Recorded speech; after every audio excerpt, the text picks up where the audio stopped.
Assalamualaikum warahmatullahi wabarakatuh. Gimana kabarnya anak-anak hari ini? Anak-anak, kalian masih tetap menjaga kesehatan kan? Meskipun sekarang kita sedang belajar jarak jauh, jangan lupa kalian tetap semangat ya, tetap optimis. Insya Allah situasi seperti ini akan segera kita lalui. Kalian akan belajar seperti biasa dan kita akan bertemu lagi di sekolah. Ketika kalian menyimak video dari Bulia, apakah kalian sudah mandi? Apakah kalian sudah membersihkan diri kalian? Apakah kalian sudah membantu orang tua? Sudah ya? Bagus. Baik sekali, kalian memang anak-anak yang hebat. Nah, pada pertemuan kali ini kita akan belajar membedakan antara klausa dan kalimat. Untuk memahami klausa dan kalimat, silahkan kalian menyimak video berikut ini. Untuk membedakan antara klausa dan kalimat, coba kalian perhatikan kelompok kata sebagai berikut. Contoh pertama, sayur bayam enak. Contoh kedua, sayur bayam enak. Contoh ketiga, sayur bayam enak. Dari ketiga contoh tersebut, silahkan dicermati baik-baik.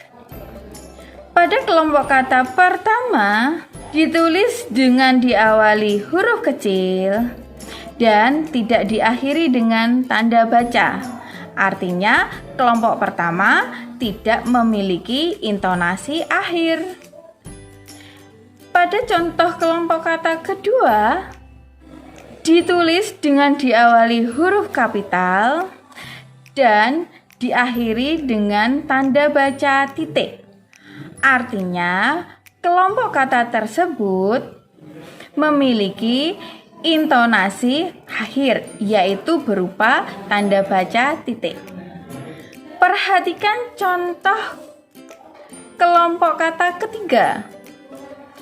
Pada contoh kelompok kata ketiga, ditulis tetap diawali dengan huruf kapital dan diakhiri dengan tanda baca tanya.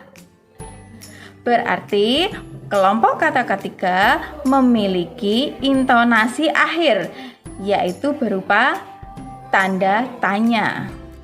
Nah, berdasarkan ketiga contoh tersebut, pada kelompok kata pertama, inilah yang dinamakan dengan klausa. Sementara kelompok kata kedua, inilah yang dinamakan dengan kalimat.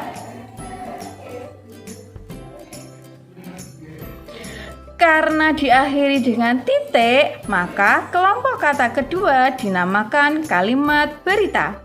Contoh kelompok kata ketiga. Iya, betul sekali, seperti contoh kelompok kata kedua, yaitu berupa kalimat. Mengapa? Karena diakhiri dengan intonasi akhir, yaitu berupa tanda tanya. Maka contoh ketiga merupakan kalimat tanya. Berdasarkan contoh-contoh tersebut, apa yang dapat kita peroleh dari perbedaan klausa dan kalimat? Klausa adalah kelompok kata yang terdiri atas subjek dan predikat. Minimal memiliki subjek dan predikat. Pada klausa belum memiliki intonasi akhir. Artinya klausa ditulis tanpa menggunakan tanda baca. Dan klausa termasuk bagian dari sebuah kalimat. Contoh, siswa belajar. Siswa menduduki fungsi subjek. Belajar menduduki fungsi predikat. Siswa belajar belum memiliki intonasi akhir, sehingga pesan yang disampaikan belum sempurna. Oleh karena itu, kelompok kata tersebut termasuk ke dalam bentuk klausa. Kelompok kata yang terdiri atas minimal subjek atau predikat dan memiliki intonasi akhir, artinya diakhiri dengan tanda baca, serta memiliki pesan yang jelas dan sempurna, itulah yang disebut dengan kalimat. Jadi kalimat meskipun hanya subjek saja atau predikat saja, apabila sudah berintonasi akhir, itu tetap dinamakan kalimat. Contoh, siswa belajar. Siswa subjek, belajar predikat dan berintonasi akhir. Atau pada kalimat minor, belajar. Predikat saja, karena sudah berintonasi akhir, maka pada kalimat tersebut meskipun hanya satu kata tetapi berunsur predikatif, itu dinamakan kalimat. Selanjutnya, perhatikan contoh berikut. Contoh pertama, siswa belajar dari rumah. Contoh kedua, siswa belajar dari rumah ketika pandemi COVID-19 melanda. Kira-kira dari kedua contoh tersebut, manakah yang termasuk klausa dan manakah yang termasuk kalimat? Benar, jawaban kalian benar. Yang termasuk kalimat adalah contoh kedua. Siswa belajar dari rumah ketika pandemi COVID-19 melanda. Mengapa pada contoh pertama tidak bisa dikatakan kalimat? Karena pada contoh pertama tidak memiliki intonasi akhir, meskipun sudah berunsur subjek, predikat, dan keterangan tempat. Karena tidak berintonasi akhir, contoh pertama dinamakan klausa.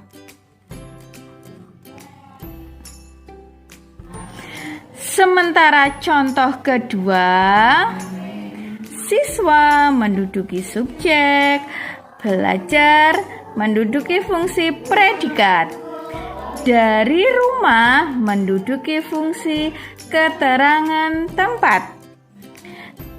Ketika pandemi COVID-19 melanda, menduduki perluasan keterangan waktu. Mengapa mengalami perluasan keterangan waktu? Karena menggunakan konjungsi ketika atau menggunakan kata hubung ketika dan memiliki intonasi akhir, yaitu di akhir kalimat memiliki tanda baca. Jadi seperti itu ya anak-anak, kalian sudah belajar membedakan klausa dan kalimat. Sudah paham penjelasan dari Bulia? Iya, karena kalian sudah paham, sekarang kalian dapat berlatih mengerjakan latihan soal sebagai berikut.